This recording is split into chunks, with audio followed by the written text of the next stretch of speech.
नमस्कार फ्रेंड्स, आमर प्रिय दर्शक बंधु आपण मानक समस्त को स्वागत आम भेट ओडिया चैनल को। आज आम जो टॉपिक नहीं गाई गोरुंकर इंश्योरेंस आपण केमिति करेंगे, कहीं करेंगे, कौन पर करेंगे, तो सही टॉपिक टी आज आम नहीं। तो प्रथम कथा हूँ आपण मैंने समस्ते घर भितर गाई गोरु छेली मेंढा इत्यादि सब पालन करछंती एवं विभिन्न समय से मैंने रोगाक्रांत होती एवं मृत्यु मुखर पड़ुंट, जीवन चली जाऊँगी। से राज्य सरकार आपण मानक बहुत नुआ नुआ स्कीम बाहर करछंती।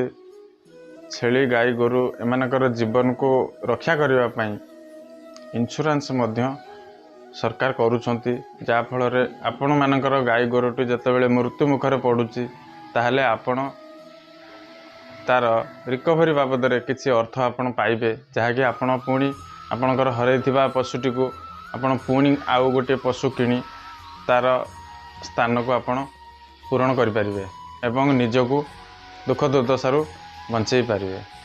प्रथमे बुझिबा आमे ये इंश्योरेंस कौन, आपण माने काहेकि करिवे। तेणु आमे गोटे गोटे करी सब जिनस बुझिबा।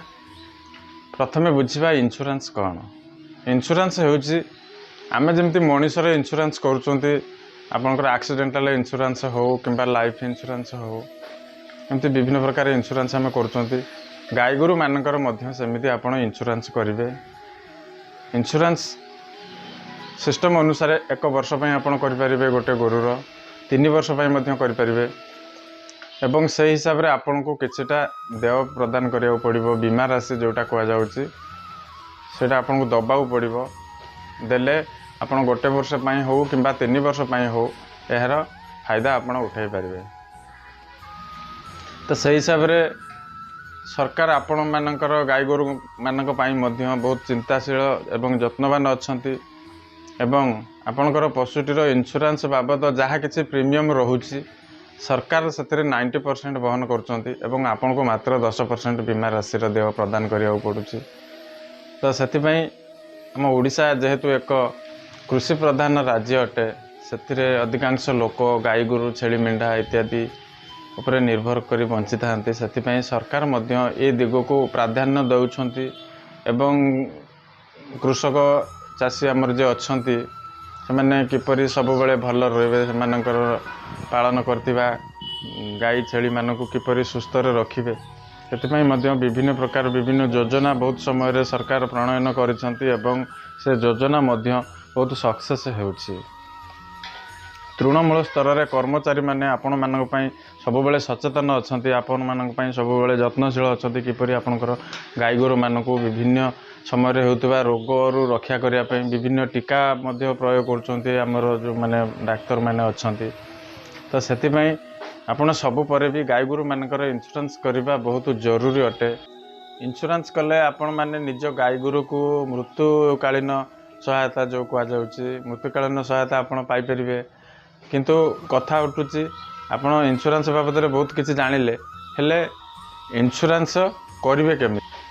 हाँ आज्ञा, इंश्योरेंस करिया पई आपण को निकटस्थ जो प्राणी चिकित्सा केंद्र अच्छी सेटार जो अधिकारी माने अछंती आपण सेमानक निकट रे प्रथम जाई पहुंचंतु एवं निज गाई गोरुंकर इंश्योरेंस संबंधी तांक सहित आलोचना करंतु, जा फल कि से आपन को उपयुक्त परामर्श देबा संगे संगे आपण मानकर पशुटीर इंश्योरेंस कराई देबे से माने। द्वितीय प्रश्न उठुची क्यों गोरु माने इंश्योरेंस हेबे बा सरकार क्यों गोरु को इंश्योरेंस करबा पई योजना करछंती। इंश्योरेंस मुख्यतः आमर जो गाई गोरु माने हेल्दी अच्छंती, प्रथम कथा गाई गोरु हेल्दी रहिबा दरकार, गोटे पशुटी सुस्थ रहितबा दरकार। इंश्योरेंस हवापाई हेले पशुटीर सुस्थ रहिबा एकांत जरूरी, कारण असुस्थ बा रोगिणा पशुर इंश्योरेंस करा जाए नाही।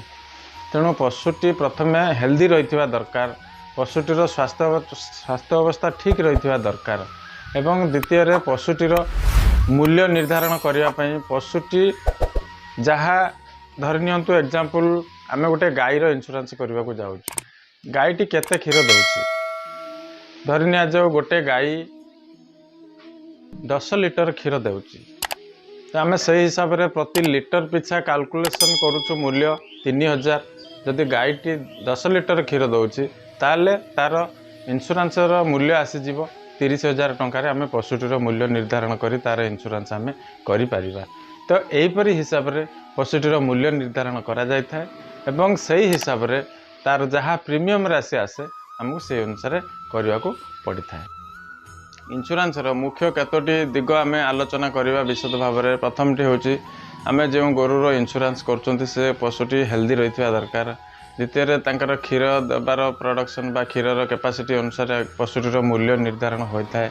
एवं सर्वशेष इंश्योरेंस करने विभिन्न डॉक्यूमेंटर आवश्यकता पड़ता है, यथा चाषीर आधार कार्ड एवं गाई को दि जाइथिबा कान नळीर नंबर गोटे हलदिया स्टिकर टाइप रे गाई को दि जाए। मुझे आपको देखदेवी स्क्रीन ले केमती स्टिकर आपको दि जाए बा लगा जाए। एसबूर प्रमाण रहिबा निहाती जरूरी एवं सरकार तरफ चाषी भाई को एक प्रमाणपत्र बा सर्टिफिकेट जोगाई दि जाए जहाँकि प्रमाण स्वरूप से निज पाखरे रखिपारे निज पशुटर इंश्योरेंस। एवं बाकी रोची इंश्योरेंस अवधि जो रही है 1 वर्ष कि 3 वर्ष सेटा से सर्टिफिकेट मेंशन होता है। एवं यह आमर जो मैंने प्राणी चिकित्सा अधिकारी मैंने अच्छा ऑफिस रे से द्वारा इश्यू करा जाय था ये सर्टिफिकेट। एवं एमती बहुत किसी अच्छी आपण मानक अल्प किसी धारणा दिगला जहाँकि आपण मैंने गाई गोरु मानकर इंश्योरेंस करी निज पशुटीर मूल्यवान जीवन को बंचेबा संगे संगे एवं तार मृत्युकालीन सहायता आपण पाई निजर मृत्यु समय जो अभावटा को आपण पूरण करें। तो से आम सब जत्नवान अच्छु आपण एवं चेष्टा करुचु किपरि आपण मानकर गाई गोरु जो छेली रखिंट से जीवन को किपरि सुरक्षा दि जापर एवं से किपरि विभिन्न रोग दायु रक्षा कर आम सब जत्नवान अच्छु। एवं आपण मैंने चाहिए आम सहित जोगाजोग करें इंश्योरेंस संबंधी विभिन्न घटना जानापी एवं गाई गोरु मानकर इंश्योरेंस करने। तो ये आज टॉपिक आम नहीं इंश्योरेंस संबंधी।